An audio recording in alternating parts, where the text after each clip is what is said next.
Good morning and welcome again to my study on this Friday.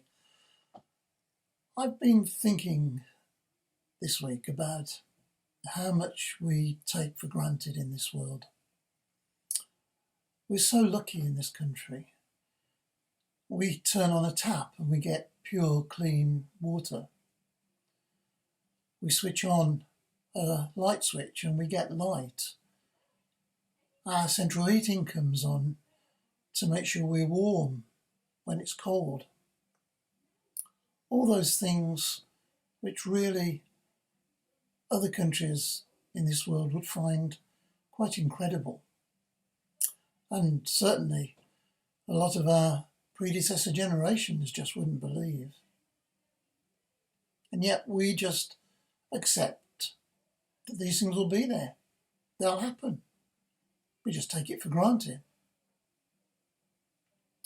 And of course, since March, so many of the things that we take for granted have just disappeared in this strange world of our pandemic. I can remember when if I wanted something, I'd just pop down to the shops and get it. Now we have to plan ahead with click and collect or deliveries. Recently we've been able to go, but I think a lot of us are still being very careful. We were able to see friends and family whenever we wanted. They could come in, they could stay, they could be with us. And yet in this lockdown, we haven't been able to do that. I managed to see my older sister for the first time in 4 months last week. It was really lovely, but it made me realise just how much we had taken for granted, our ability to see and meet people whenever we wanted. We could go out for a meal when we wanted, with whoever we wanted. Now we have to book, and okay, you might get half of it back Monday to Wednesday, but I think a lot of us are still being very cautious about that. So, what do we do in the future in this new world? Do we find different things to take for granted?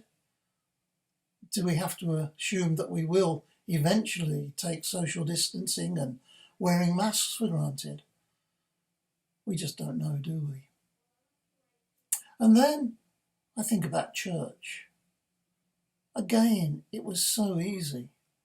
We could go into the Abbey whenever we wanted. There were plenty of services, different services we could go to when we wanted and not go to when we didn't want to. We really took that for granted. Well, certainly I did. And then all of a sudden, bang, those huge doors closed and we couldn't get into the Abbey. And I think for many of us, that was a huge shock. This building that had been there for centuries, always been open, suddenly wasn't available.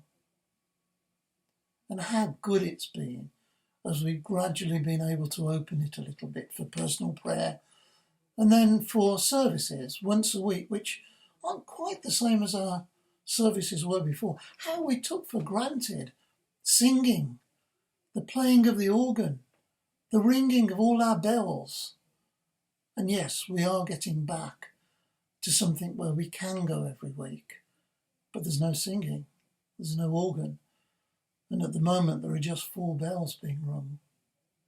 So we have to ensure, I think, in the future, whatever happens, that we stop taking quite as many things for granted. That we know that the things we have are precious. And that really is what we should think about God. We shouldn't take God for granted, but we should know that He's always there. And sometimes He's not quite there in the way we think that He might be, but He's still there. And that surely is the message of taking things for granted and not taking things for granted that we've learnt over the past 4 months. It's been difficult, it's been challenging, but hopefully we can get to a new type of world where we don't take things for granted, where we realise just how fortunate we are and how many blessings God gives us. So this week, Let's try and think every time we do something that we won't take it for granted, that we will know how lucky we are, that we will know how good God is to us, and make sure we thank him and thank everybody else for everything we have. And let's end with a prayer. Lord, please help us not to take for granted all of the things we have in this life. Let us know that your blessings are there, but let us be grateful for them and thank you for them every day, all the time. Amen.